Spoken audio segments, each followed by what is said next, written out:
Salve galera, meu nome é Otto, sou professor de História aqui do Mini e vim aqui falar com vocês sobre esse feriado tão importante na história do nosso país, o 7 de setembro de 1822, quando o Brasil finalmente virou um país independente.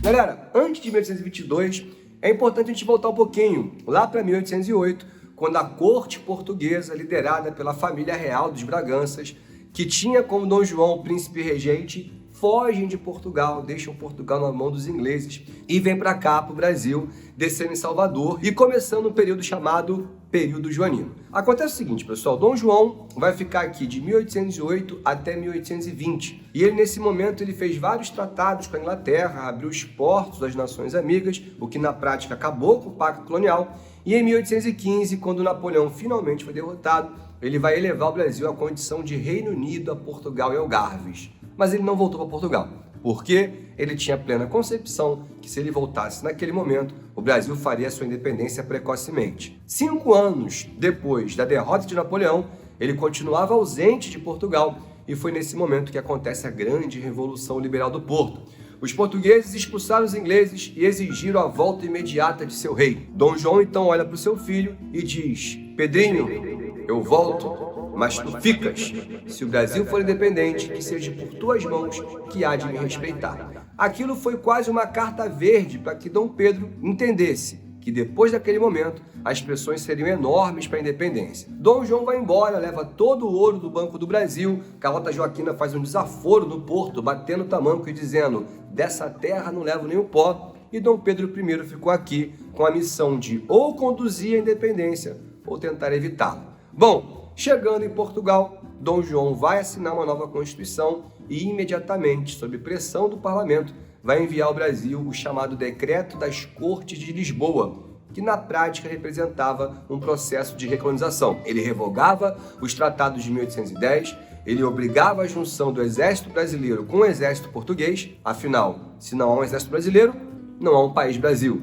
E decretava que todas as províncias brasileiras deveriam responder diretamente a Lisboa e, claro, a remanescência portuguesa tinha que voltar, ou seja, o próprio Dom Pedro I. Após um abaixo-assinado com mais de 5.000 assinaturas coletadas pelo José Bonifácio, pedindo para que Dom Pedro ficasse, ali na Praça 15, em 9 de janeiro, nosso querido príncipe vai dizer: se é para o bem de todos e felicidade geral da nação, diga ao povo que fico. Esse conhecido Dia do Fico é o primeiro grande passo que a gente vai dar para a nossa emancipação total. Dom Pedro, logo em seguida, decreta uma lei que foi conhecida como a Lei do Cumpra-se. Tudo que Dom João dissesse, tudo que o parlamento português determinasse ao Brasil, teria que ser aprovado por Dom Pedro. Ou seja, ele diria: cumpra-se ou não cumpra-se. Então, quem começa de verdade a mandar no Brasil é Dom Pedro. Em seguida, José Bonifácio, o primeiro brasileiro nomeado ministro das Cortes, vai organizar uma cerimônia onde Dom Pedro foi nomeado como o defensor perpétuo do Brasil. Saiu da cerimônia dando a mãozinha para a galera beijar. Tá te parecendo muito mais um rei do que um simples príncipe, não é isso? Convoca-se então a Assembleia Constituinte e ele estava dizendo a todos: olha, você vai ter uma Constituição, vai ter um novo país.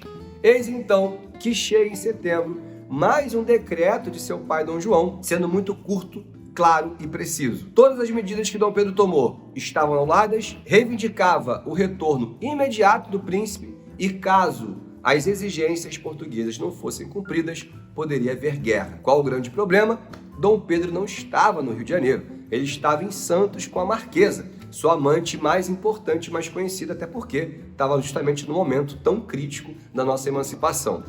Bonifácio vai até o palácio e conversa com a imperatriz, mostrando as reivindicações de seu sogro. Os dois sentam, escrevem uma carta e dão na mão de Paulo Bregaro, o cavaleiro mais rápido do Brasil, e disseram: Bregaro, vá ao encontro de Pedro e entregue o mais rápido possível as determinações de Portugal e os nossos conselhos.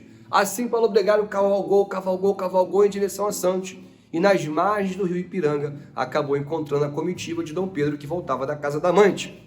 Dom Pedro leu a carta do pai, leu a carta de Bonifácio, mas foi na carta de sua esposa que ele encontrou o maior sentimento. Ela dizia: marido, os frutos estão maduros, colha-os antes que apodreçam.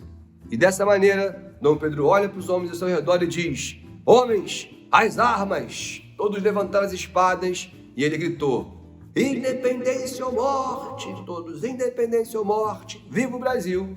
E esse é o famoso grito do Ipiranga, que marca o nosso 7 de setembro de 1822, por isso, um feriado nacional, onde o Brasil inteiro para. Bom, é necessário lembrar uma coisa importante. Muito se fala sobre a pacificidade da nossa independência.